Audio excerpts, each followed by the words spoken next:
Hello and welcome to Monkey Broadcast, a monthly review discussion show with me, the Jonin Monkey. And me, Sven the Crusader. Allergies, I say, shaking my fist impotently even though none of you can see me. Aww. Well, yep, welcome folks to the episode that almost never happened. Yeah, for multiple reasons, not least of which include the fact that I nearly slept through it today. Yeah, Sven's had a very busy couple of weeks, and my internet has been, well, crashing horribly. Repeatedly, too, might I add.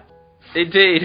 In fact, whilst I should stress that my internet service provider did end up solving the problem in a very helpful manner, whilst I was contacting them, I was on hold for about 10 minutes, and they were playing through a wide selection of 80s classics, one of which, in fact, I think it was one of the first ones I happened to listen to, was a certain song by Rick Astley. I think... Oh, God!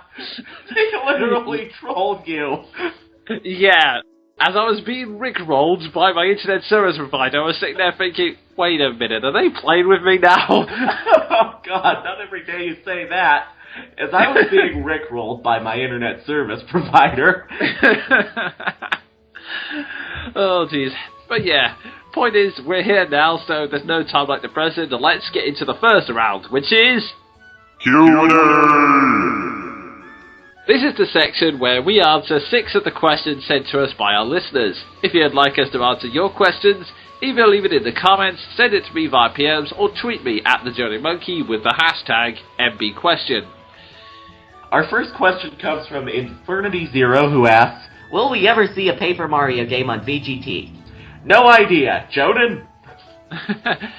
Well, technically, there's already been a blog review of Paper Mario 1, so yes?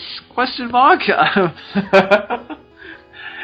Okay, but to answer the question seriously, I've thought about it a couple of times. The reason I'm hesitant to do so is because the games are so simplistic, it's really hard to think of anything more detailed to say about them. There are particular plot points I can comment on, but that's really about it. I mean, Super Paper Mario is probably the more complex one, but in that one, it's gonna be hard to get the footage because as I mentioned many times on the broadcast, I was one of the people who got that glitched copy which freezes at the same point every single time. But I was also one of those people who didn't feel inclined to buy a second version because those 2 chapters bored me senseless, frankly.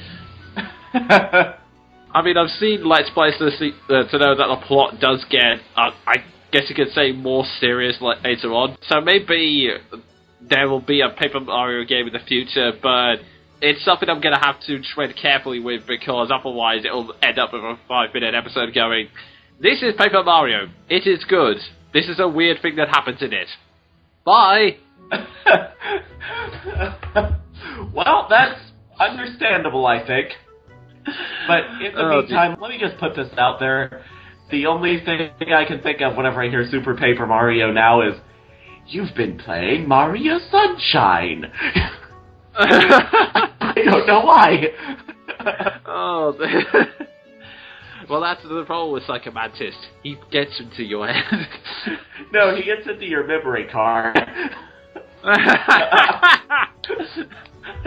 Well played, sir. Well played.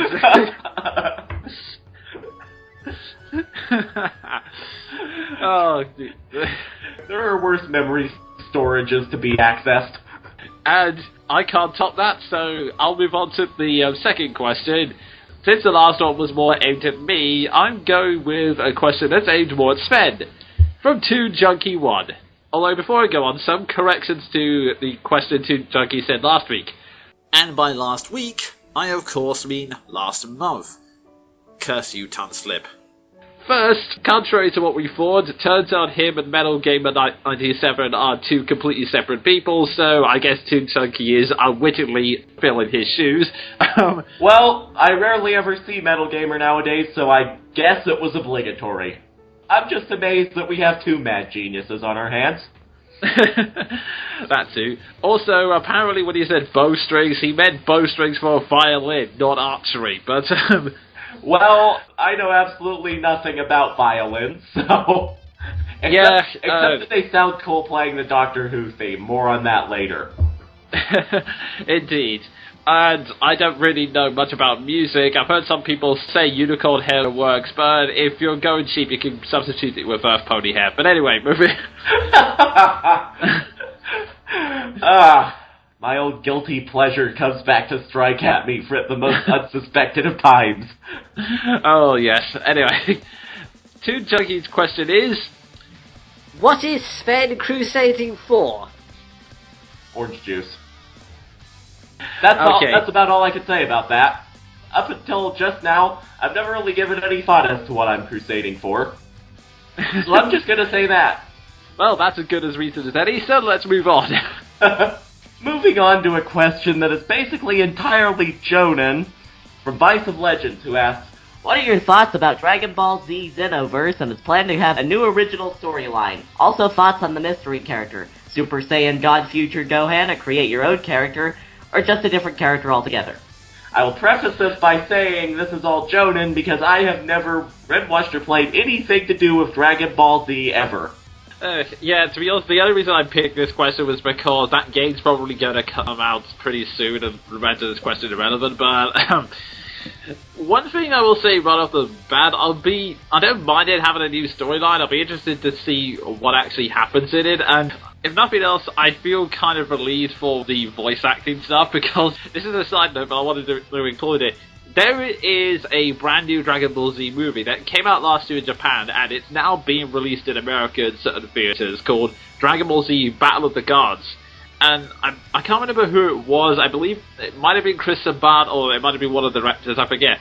But they were saying they were so excited to do this new movie because ever since the original TV series ended, they've been basically doing the video games that cover the TV storyline and the re-releases like Dragon Ball Z Kai, the HD versions, etc. Which means that for the past 2 decades, they've been playing the same stories over and over and over and over. Yeah, I can imagine that gets a bit boring.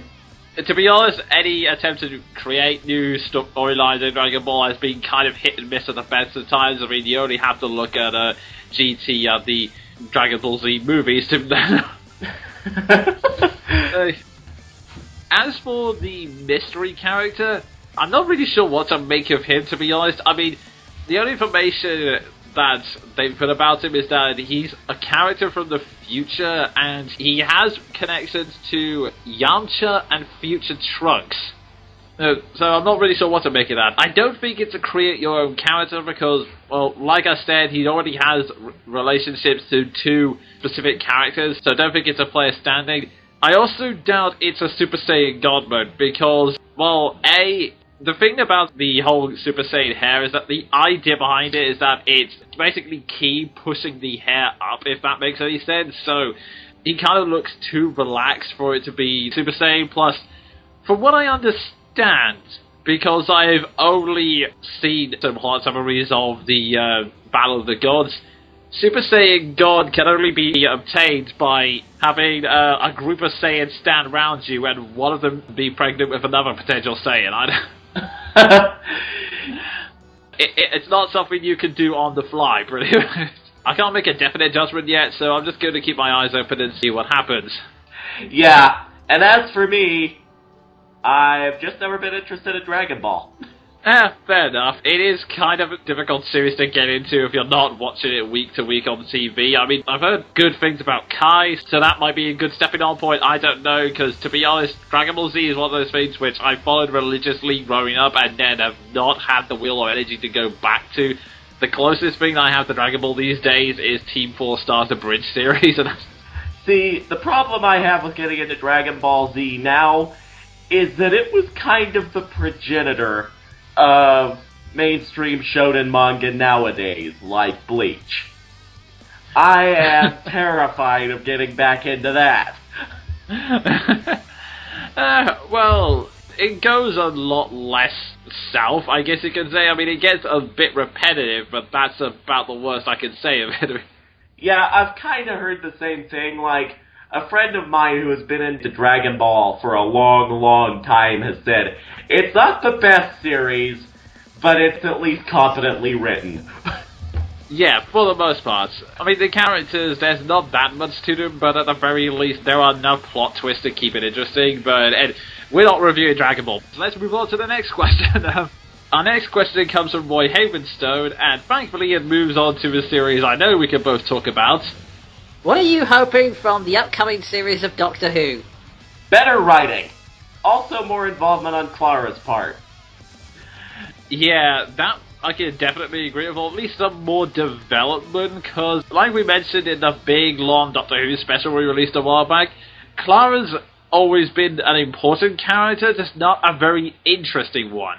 Yeah, mostly because, God, it's hard to explain, but even though she's been very present and very important, her development has been sidelined for an entire season. Pretty much. I think the problem is, they keep focusing less on who Clara is and what she's supposed to be doing for the plot. Like, the first season, when a companion appears, it's usually dedicated to developing their home life and showing how that character grows and becomes better as an individual, etc., etc., etc. But all it really did with Clara was, oh, there's a time paradox surrounding her. What could this possibly mean? Time paradox, time paradox. Let's keep focusing on the time paradox. And meanwhile, Clara's just sitting there just being there. Pretty much. Like, they didn't focus on her, they focused on what she was to the plot. That's it. Yeah, and that's all that leads on to something that I am hoping for. Not so much better writing, but maybe just toning down Moffat's grand plan, because we've had several seasons now which have basically just been Stephen Moffat coming up with one plot twist for the end of the season and then foreshadowing that to death. Yeah, like, ceaselessly hammering on about the one plot thread he's developed for the entire season. And we've had that since season 5. Yeah. People, just for the record, what made Davis's run appealing despite all of the incredible melodrama that he threw into the series was the fact that it was still an episodic series that had a basic point, instead of one long plot thread being hammered to death. Pretty much, yeah. I mean, you do get some episodic elements, but you still have to have the foreshadowing hammered in. And it also means that the finales tend to be confusing messes at the end of it, because it's all assuming you've seen the foreshadowing, and then going on, oh, by the way, this is what that meant, this is what that meant, this is what that meant, this is what that meant, here we go. Yeah, which we saw in Matt Smith's finale, because it was literally just a non-stop culmination of everything Stephen Moffat had been building up to, and virtually none of what we were there for, which was the emotional goodbye to the 11th Doctor. No more of that, please. That was an anti-climax. Yeah, that's the thing, and that's something I think it's partly the weakness of Moffat's strategy, that he keeps raising this build-up, like raising expectations, but then he raises them so high, you can never follow up on it. Like, when we saw Tresolor, and the whole revealing of, oh, this is where the Doctor died. You see, like, a planet that's been entirely blackened. There's loads of gravesites all over the place. So you've got, like, a broken TARDIS. We didn't need to see that followed up. You know, we didn't have to have a Christmas special based entirely around it. You obviously couldn't recreate that finale. That would require a massive special effects budget. You would need Daleks flying around everywhere. You need an entire planetary war, and of course it would have to be a big epic death for the Doctor. And what turned out in the finale, since obviously they don't have the budget for that, especially not for a Christmas special, it turns out it took place on a town called Christmas, because, well, let's face it, this episode has nothing to do with Christmas, so we're kind of shoehorning in that link. And as it turns out, it was just the Doctor fighting off one or two Daleks at a time. Somehow. for like 2,000 years. Even though I don't think that's physically possible with Time Lord physiology. Yeah. Basically, I'm gonna sum it up like this. With the way Stephen Moffat writes Doctor Who, the finales end up being the sci-fi equivalent of Duke Nukem Forever. Oh! You hype it for months on end, to the point that nothing you can write will deliver. That is one devastatingly good way to sum it up, good sir. For someone who only woke up an hour ago, I'm on a roll. Oh, indeed. But yeah, on a slightly more positive note, I haven't seen a lot of the classic series, but even I picked up that one of the whole trademarks of the Doctor Regeneration is that the personality alters slightly, and Tennant and Eccleston honestly ended up acting the same most of the time, and Matt Smith, whilst having his quirks, I have a feeling that's mostly down to the actor rather than the writing, so I'm kind of glad that Peter Capaldi's Doctor is being written in a slightly more... I don't want Doctor Who to go completely dark. I think you do need that sense of hope and optimism, but I like the fact that they're making it that the Doctor himself is a bit more angry and kind of more of a loose cannon rather than the same happy trickster we've seen for about 3 incarnations now. Yeah, like we said in private, this is something that I've been meaning to say going into this. To anyone watching, give the new Doctor a chance in spite of his being radically different to the person we've seen so far, because from what I've seen, the 12th Doctor is very much in line with the classic Doctors, including Tom Baker, who is kind of regarded as a legend.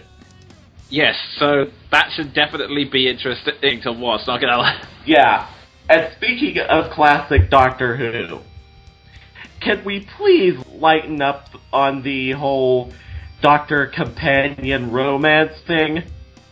Please? Well, I actually have good news about that.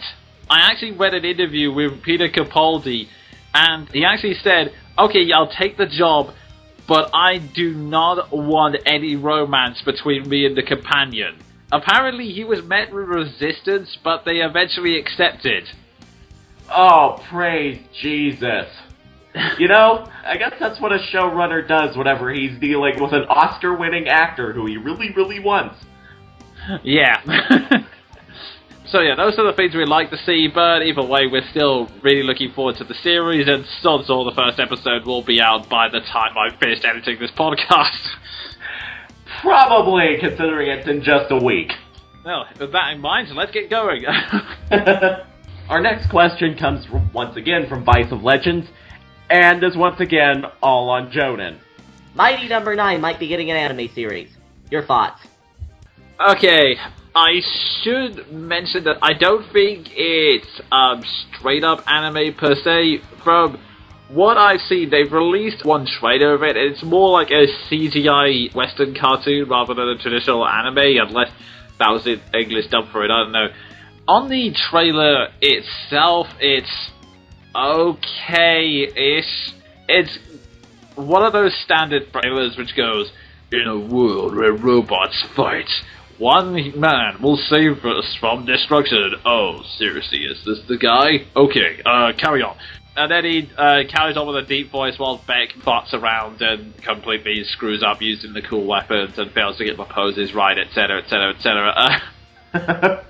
That's okay. The thing is, that whole deep dramatic voice and then revealing that the heroes are kind of useless, that in itself has become so cliched that I was watching a trailer for Planes 2 or whatever that thing is, and I was more surprised that they didn't go for that joke. That's how cliched it is.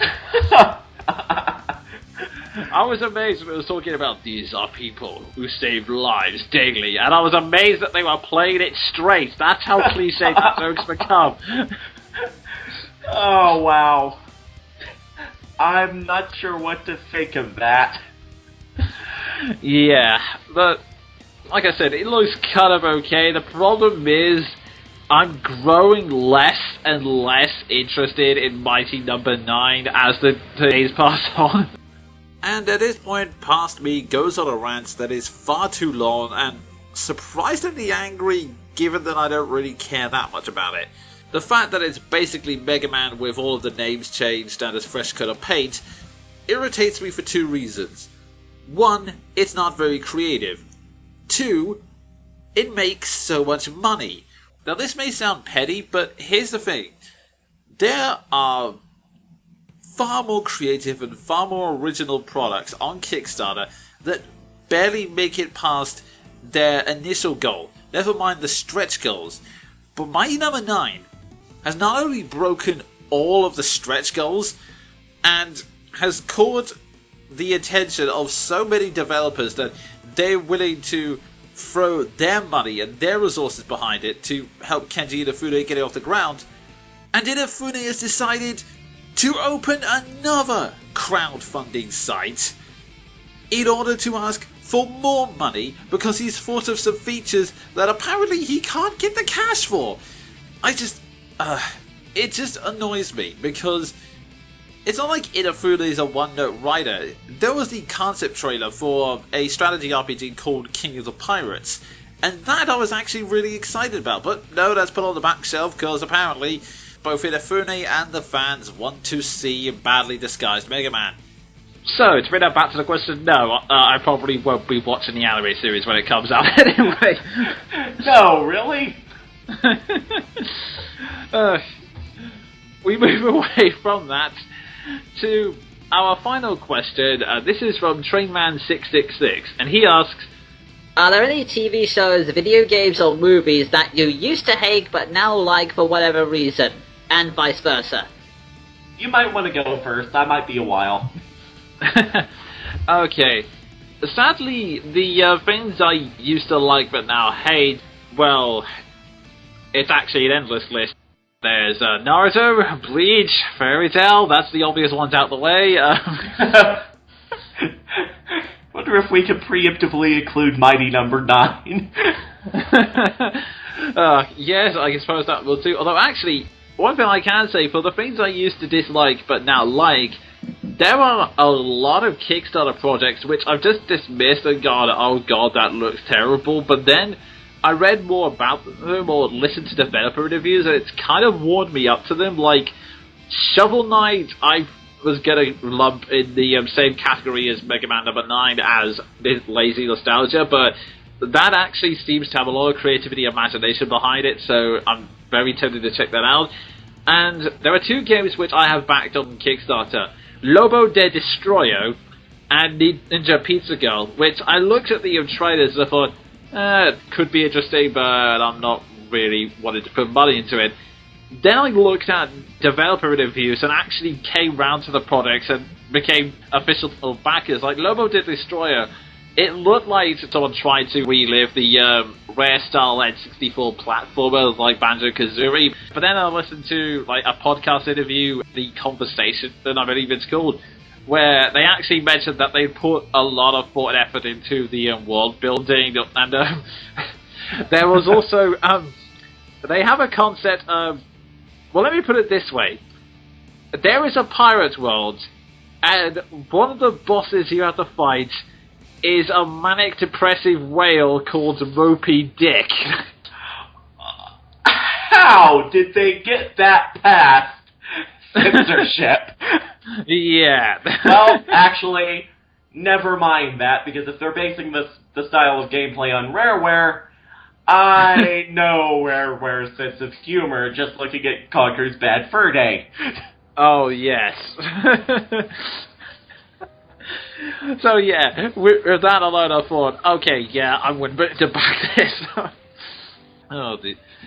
Yeah, the other project, Ninja Pizza Girl, again, that was something that looked, okay, standard platform, not particularly interested. And then I found out that it's actually based on this interesting premise where it actually has, like, focus on character, or at least the character's emotions. Like, it doesn't have a health meter. Instead of the enemies physically trying to attack you, they're rival delivery boys from a larger pizza firm who basically insult the player and trip them up deliberately. So the health system is more like the character's emotional state when confronted by bullies, which is actually a really interesting mechanic, I'm not gonna lie. Huh. That's new. The development team are basically a family, and apparently it was inspired by when they were talking to their daughter about her experiences, and she said, the thing teenagers are most afraid of is other teenagers, which... Wow, that's true. Yeah. So that's something that I was dismissive of, but then came round to. Also because it comes from Rihanna Pratchett's recommendation, and yeah, fair enough, I'm a Rihanna Pratchett fanboy, start the mocking, whatever. Not without reason, might I add. I'm just a fan of anyone with the last name Pratchett. Fair enough. Also, speaking of her, I will say that my opinion of Mirror's Edge has softened up in recent years. I still don't consider it her best effort, but I'm not likely to yell at it as much as I did in my first ever video, so... Yeah, as we discussed in private. Yeah, pretty much. So yeah, Sven, do you have an answer for this question? Well, yeah, I don't really have anything that my opinion has changed on favorably, unless we're talking about characters in Fire Emblem, which is not the topic of discussion. But I do definitely have answers as to what I used to like, but now I hate. Mostly, my biggest two answers would be, well, you mentioned them. Naruto is an odd case for me because I used to love it, and nowadays I don't hate it so much as I am relentlessly disappointed with it. Yeah. On the other hand, there's Bleach. Jonin can tell you how much I used to be into this series. That changed. Oh my god, that changed. It changed for the both of us. And in fact, funnily enough, we actually recorded a special about Naruto that we described the series premise in depth, what we used to like about it, and how badly it went south. That's been on the editing back burner for a while, mainly because it is one of the most depressing things to listen to, never mind edit. Yeah. I remember the recording process. It was depressing just putting my feelings out there in the first place about it, because how did something I used to like so much go so wrong? Yeah, we spent hours and hours looking back at all the individual plot points and realizing, holy crap, there was just one thing after another with this. I mean, yeah, like I said, I don't exactly hate the series. I hate the most recent part of the series, but more than anything, it's a series where I like the premise, I like the universe, I like the characters, but where the f*** has the plot taken them? Yeah, pretty much. I mean, I'm gonna be honest here, I haven't read a single issue of Naruto since the revelation that the big bad of the series is someone we only found out a few chapters ago and has absolutely no emotional connection to anyone. Oh god, yeah. The manga equivalent of f***ing Necron from Final Fantasy IX. I won't spoil anything, because you're still playing that game, but still. I already know about Necrons. Okay, good, I wasn't spoiling anything. And his Yoda quoting. Oh god, yeah. They quoted the Phantom Menace. Of all the Star Wars films to quote. Anyway, moving on from that very quickly. Yeah. With Naruto, I used to be really, really into the series, but now I'm just disappointed with it, but not exactly enough that it stops me from discussing it or makes me feel ashamed that I ever liked it. Then there's Bleach, which I'm not going to get into. Why? Because I've already gone on one rant about its insufferable f***ing Gary Stu protagonist, and if I get going again, trust me, I'll end up tapping into my well of thousands more rants I could deliver about him. Oh god. Yeah, I mean even on the older episodes of Monkey Broadcast, I think I ranted about it and appointed Sven as sole Bleach correspondent, and that was a job that only lasted 1 month in memory, so... Yeah, that's how fast the plot went downhill, for reference. Oh, jeez. I think you pretty much left the series after Rukia got her Bankai. Yeah, because that was basically all I needed. I thought that was the last time Bleach was ever good, I quit. I can leave on a good memory, okay? Fair enough. I can't think of much else to answer this question with. I mean, I can remember not getting into Ocarina of Time or Super Mario 64 and then growing to like them, but then again, when I disliked them, I was about 10 and kind of dumb. So... As we all were at that age.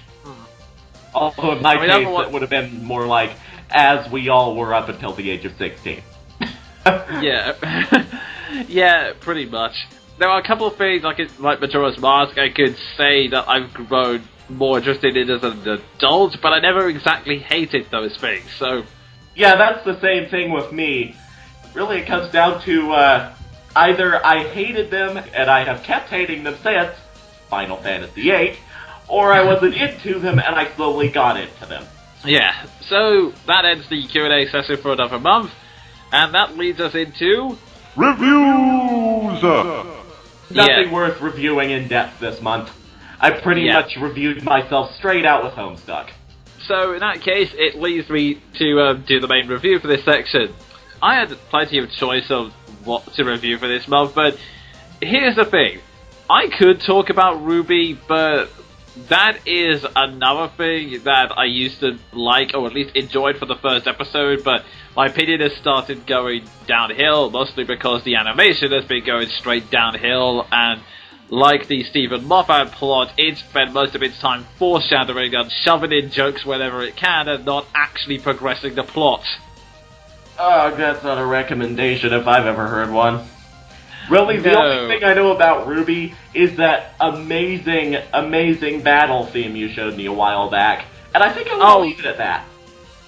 Yeah, exactly, but actually, I should link you to the full version of that song, Red Like Roses Part 2, for the record, if you're looking to search it.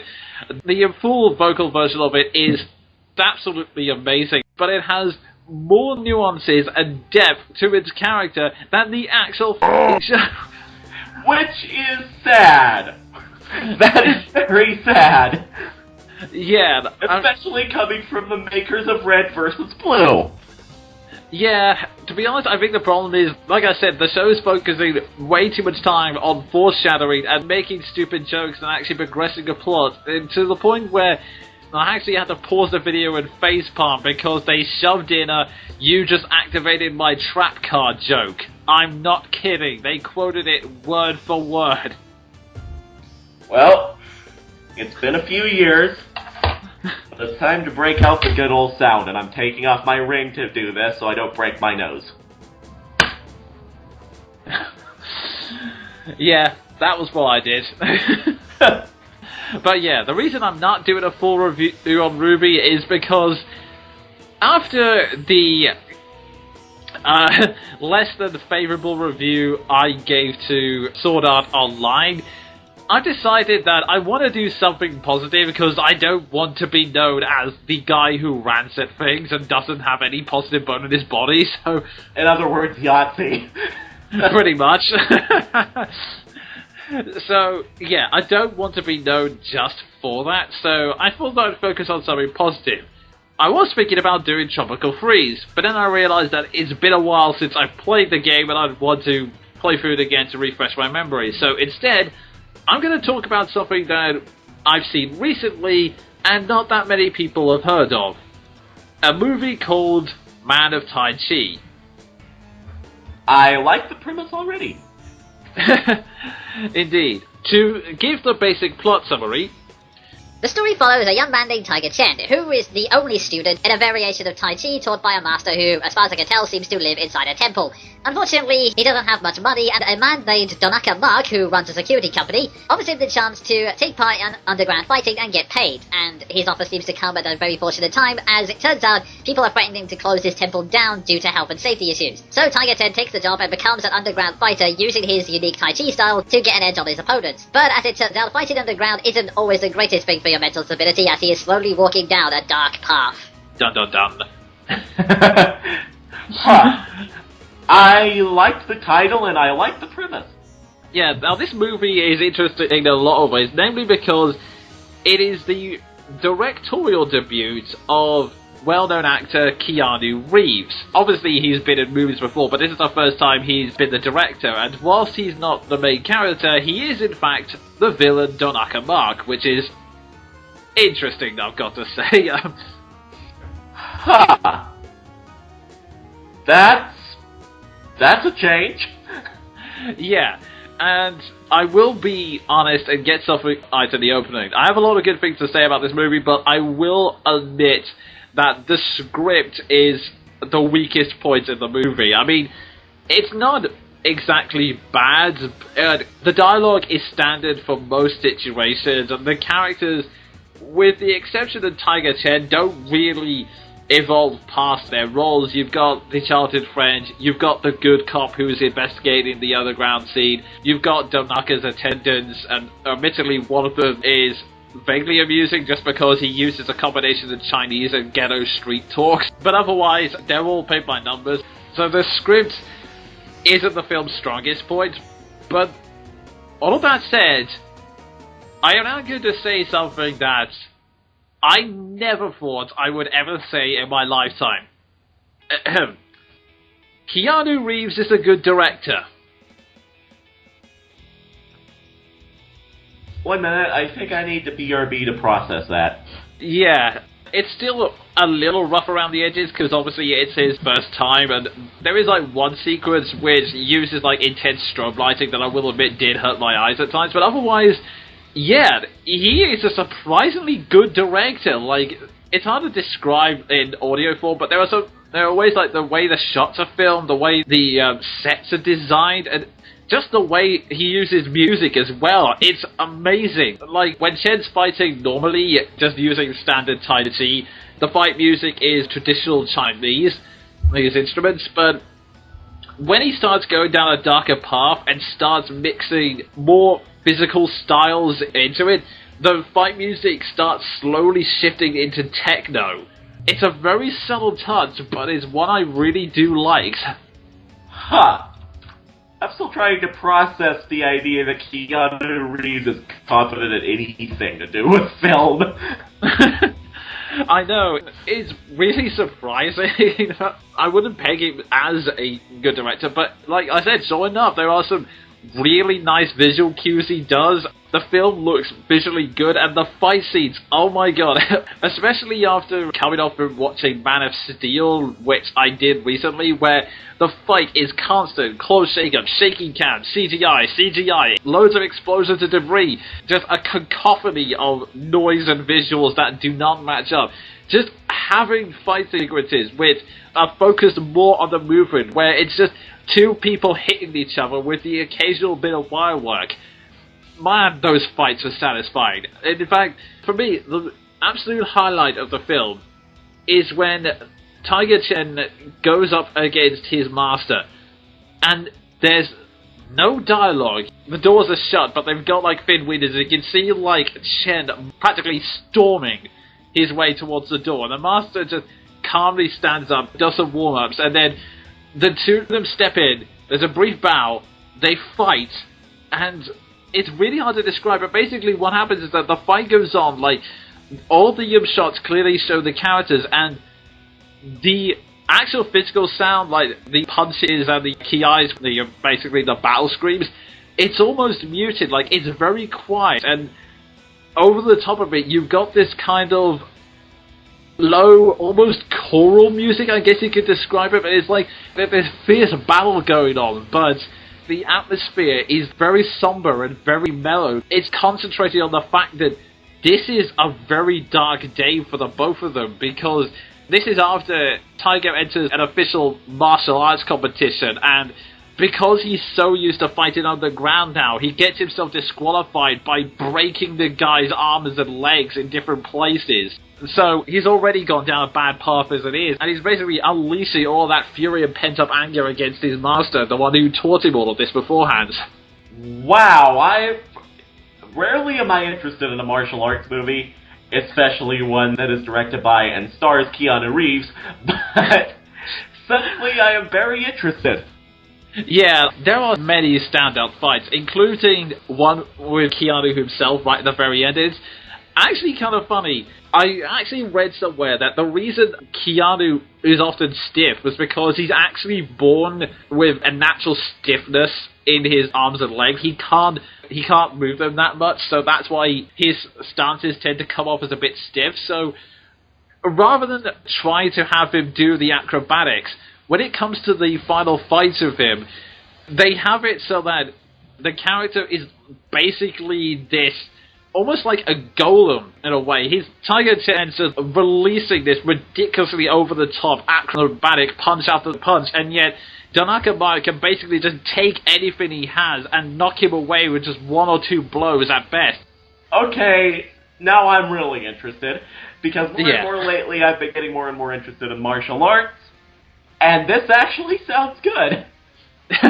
Yeah, the fights in this are really good, and speaking of Keanu Reeves, I will admit that his performance does have hints of, a lot of monogamy to it, but... No, not monogamy, mahogany. Those are two different words, Johnny. But anyway, there is a little bit of wooden acting in there, but at the same time, it almost works, kind of, because the premise they sell is that Tanaka Mark is... There's partially the devil tempter within him, but there's also a guy with a lot of anger brimming below the surface. He acts like the tempter, but he does it in short, sharp, intense sentences like, "What's the matter? You're afraid of what you could do to them? Don't be. I'm done."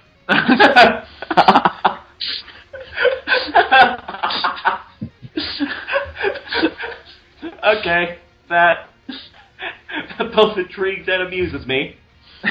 Yeah, it's kind of strange to watch because it's kind of like typical M. Bison Heihachi style role, but instead of like the hammer round Julia, it's this intense straightness. To be honest, part of me is amusing myself imagining what would happen if he was in other situations, like, "Oh, Bond, expected you. I'm blowing up the world with nuclear weapons. Put him in the tank."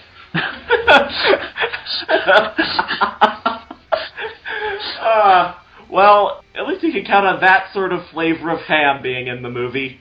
Yeah, pretty much. I mean, but even then, like I said, Keanu's mostly wooden, but he does show elements of madness when it matters most. A good example of this occurs in the final fight between Tiger Chen and Tanaka Mark, where Tiger manages to get Tanaka to the floor and starts punching him in the face, only for Keanu to have a manic grin on the entire time, almost like Tanaka Mark's enjoying it. Seriously, it is such a creepy expression. Ugh. Oh god, speaking of Red vs. Blue, I'm suddenly reminded of a quote from Sarge. "I've got a boner for murder!" Pretty much. In fact, that suits the character so well, it's not even funny. Oh, wow, that was the most appropriate Red vs. Blue quote I've ever spoken. Yeah, and speaking of the actors, it also is like the first film debut of... The reason for this is that one of the small weaknesses of this movie is that it taps into a cliche of certain martial art films that I really do not like. Tiger Chen is played by Tiger Chen. Yeah, I'm looking at the Wikipedia page and I see that right under cast. Why does it always happen? I don't know, but... Yeah, I really don't like it, because there are plenty of martial arts films, like I mentioned, where the actor isn't the name of the antagonist, and it's just... At best, it makes it look like the actor wanted to use this as a vehicle. At worst, it looks like executives think their audience are so stupid they won't be able to know who's who unless they name them. How will they know it's Bruce Lee if he's not called Lee? Yeah, which in this case makes even less sense considering everyone else has an original name.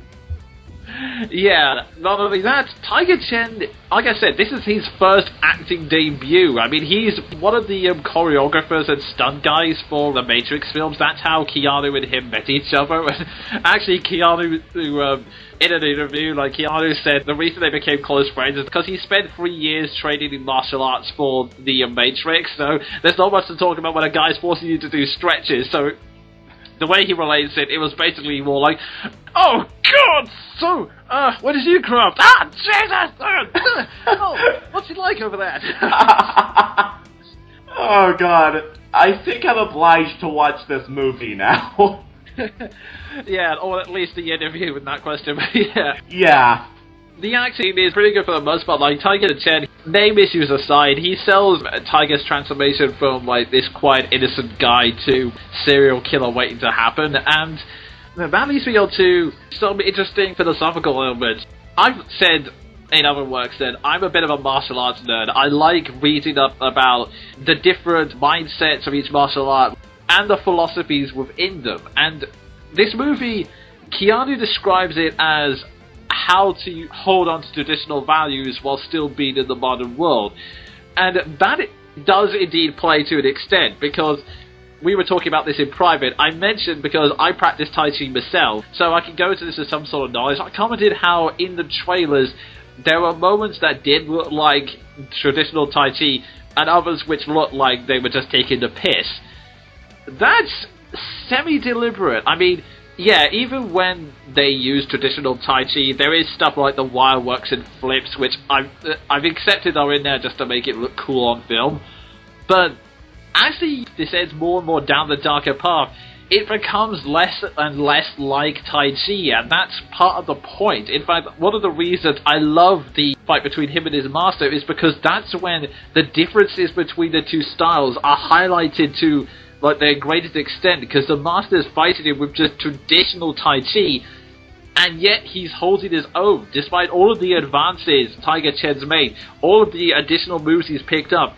He can't defeat his master. That's the ultimate goal of it, and that's why that fight is such a pivotal thing, especially since the master's actually kind of showing that this power you gained, it's all superficial. The theme, which is, this is something I've taken for it, I'm not sure if it's what they're going for, but there's also a question running for the movie of, what are you using these martial arts for? Because the problem Tiger has is that he seems to think and solve everything with power. Like, he was told, they go through a training exercise with the start of the movie that, I'm going to attack you with a spear, you evade.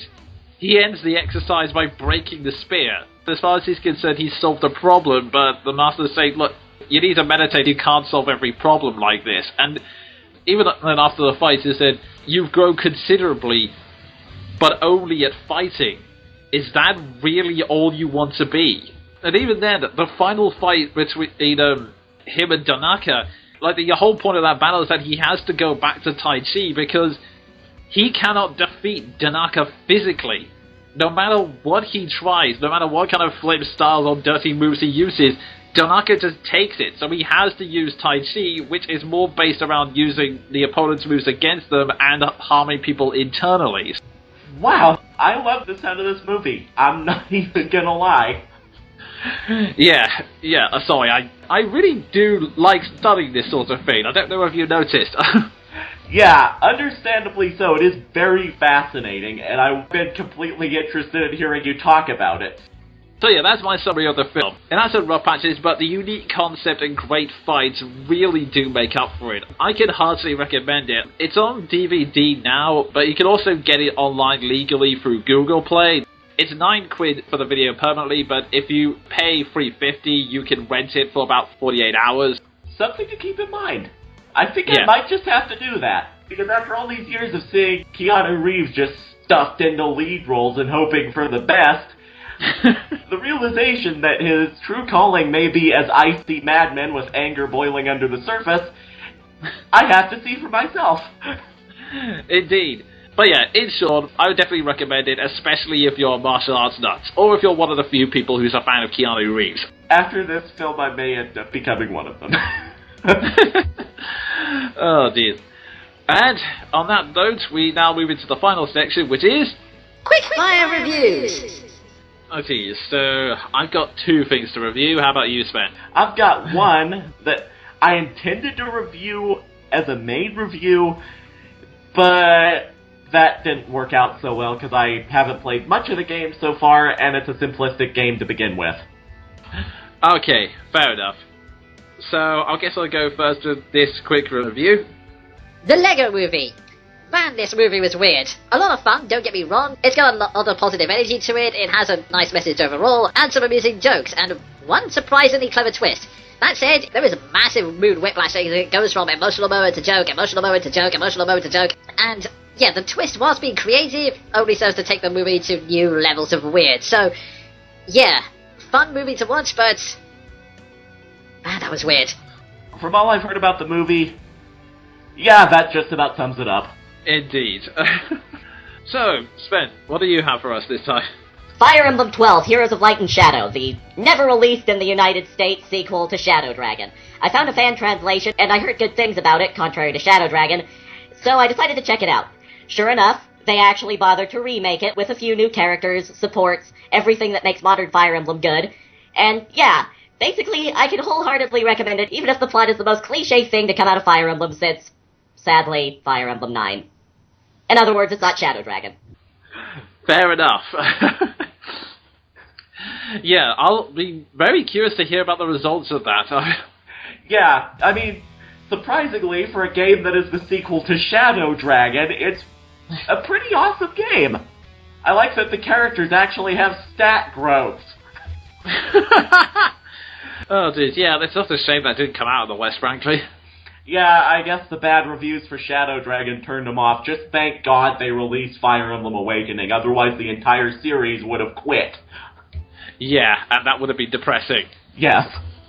And moving on to my final review of the night. Man of Steel, the divisive Superman reboot, and I've got to be honest, whilst I do appreciate what it's trying to do with some of its messages, I'm less than favourable of it. The story's all over the place, it takes itself way too seriously for its own good, and oh my god, the fathers in this movie. Can you please act like actual parents and not constantly tell your son about the importance of his role in the future? And this is before I mention the incredibly boring climax, which is basically just CG packed on top of more CG and the occasional punch accompanied by shaky cam. Hey, so yeah, not entirely in favour of this one. Now's about the time I'm really glad I was never a Superman fan to begin with. Yeah, I know technically the review's over, but I want to mention this. It says a lot about both script and the character when Superman's Kryptonian father, Jor-El, played by Russell Crowe, oddly enough, says to his son, all the Kryptonian babies are designed for one specific job, whether it be a leader, a worker, a soldier, etc. You are the first natural birth, a child with no predetermined destiny. Which is why I fed all the knowledge of Krypton into your DNA and sent you to Earth to be a beacon of hope for them and a bridge between worlds so that Krypton can start anew and inspire the people of Earth. Oh god! Are we dealing with another world of assholes? So, basically, we created you with no set path and then set your path up for life. So, not only are we in a world of assholes, we're also in a world of defeating your own purpose. Basically a world of hypocrites. Oh god, just my kind of world. Whoopee. It's like a world of Fox News. But yeah, I'm not particularly favourable of that, and I'm actually kind of worried that the sequel to this movie is going to be the basis of DC's Justice League. And whilst justice is dawning, we see the sun setting on our show. That was a convoluted metaphor. Point is, the show's coming to an end for another month. If you want more news on what I'm doing and the progress of the next podcast, feel free to follow me on Twitter at the Jonin Monkey. But otherwise, that's all we have until next month. I've been the Jonin Monkey. And I've been Sven the Crusader. Team Avengers, baby!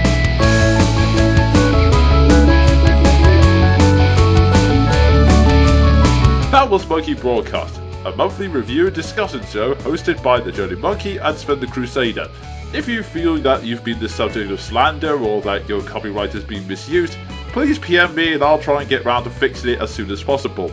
We also welcome any comments, be it feedback or your own viewpoints on any of the things we've discussed. Until next month, have fun kids!